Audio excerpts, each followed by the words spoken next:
Mitchell Baker. Victoire du LOSC ce soir 2-1 à Pierre-Mauroy face au TFC. Ce fut un match très compliqué et je vais vous le débriefer très rapidement. C'est parti. Donc on était pour le compte de la 7e journée de Ligue 1 Uber Eats. Le LOSC recevait le TFC à Pierre-Mauroy.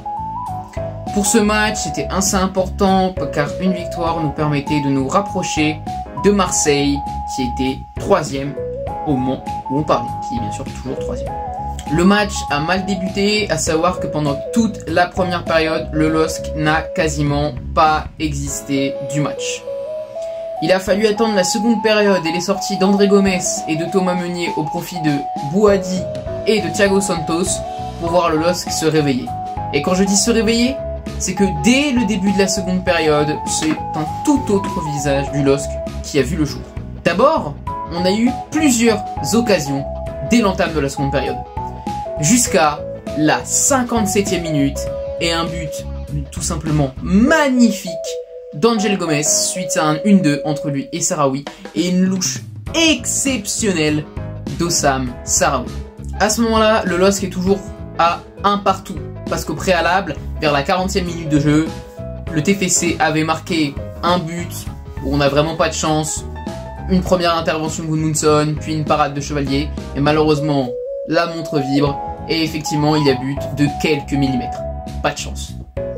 Le LOSC pousse pendant littéralement toute la seconde période, jusqu'à un but de Mitchell Baker, un magnifique ballon piqué, qui permet au LOSC de passer devant au tableau d'affichage, et ils ne seront jamais rejoints au score. Bon, après, je vais pas vous mentir, contre la 80e et la 96e minute de jeu, ça a été très difficile pour le LOSC parce que le TFC a beaucoup poussé. Mais on a tenu, on a eu un très grand Lucas Chevalier et une très bonne défense en fin de match. Je tiens vraiment à saluer les performances de Baker et de Gudmundsson qui ont tous les deux été des très bons latérales gauche.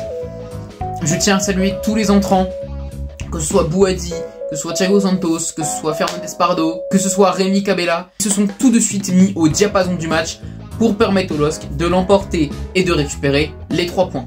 Si je devais faire un petit top et flop, j'irais qu'en flop, on a bien sûr les sortants, Thomas Meunier et André Gomes, qui n'ont pas du tout été à la hauteur. Et je mettrais aussi Jonathan David et Eden Zegrova qu'on a très peu vu, et Jonathan David qui a raté un but qu'il devait mettre au fond et qu'habituellement il aurait mis au fond. Côté top, je mettrai bien sûr Mitchell Baker, Angel Gomes, Sahraoui et Lucas Chevalier.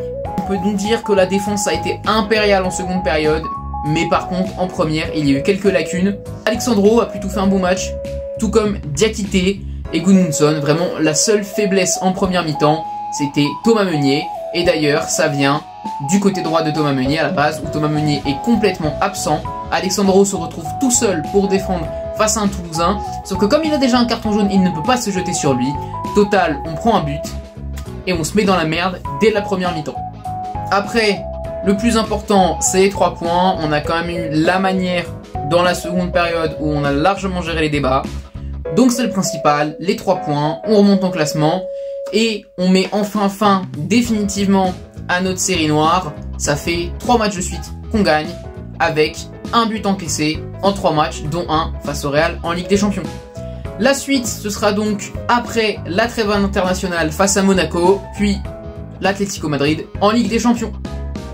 Allez le LOSC, et on va tout faire pour aller récolter un maximum de points dans ces mois d'octobre, de novembre et de décembre qui s'annoncent extrêmement chargés, parce que dans ces 3 mois, on va affronter que des gros clubs.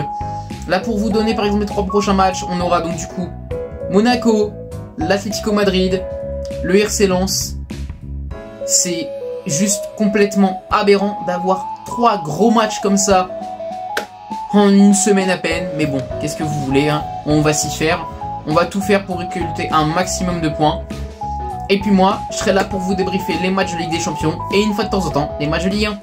Bon, effectivement, les matchs de Ligue 1, là, j'avais pas grand chose à débriefer. C'est pas non plus passé énormément de trucs. Pour vous dire, sur l'ensemble de la rencontre, il y a eu 19 tirs pour 6 cadrés. Donc forcément, il n'y a pas grand chose à dire. Voilà, c'était tout pour cette vidéo. Comme d'habitude, n'hésitez pas à liker, commenter, partager, vous abonner à la chaîne. Je vous dis à très bientôt les amis. C'était Nats et ciao l'équipe.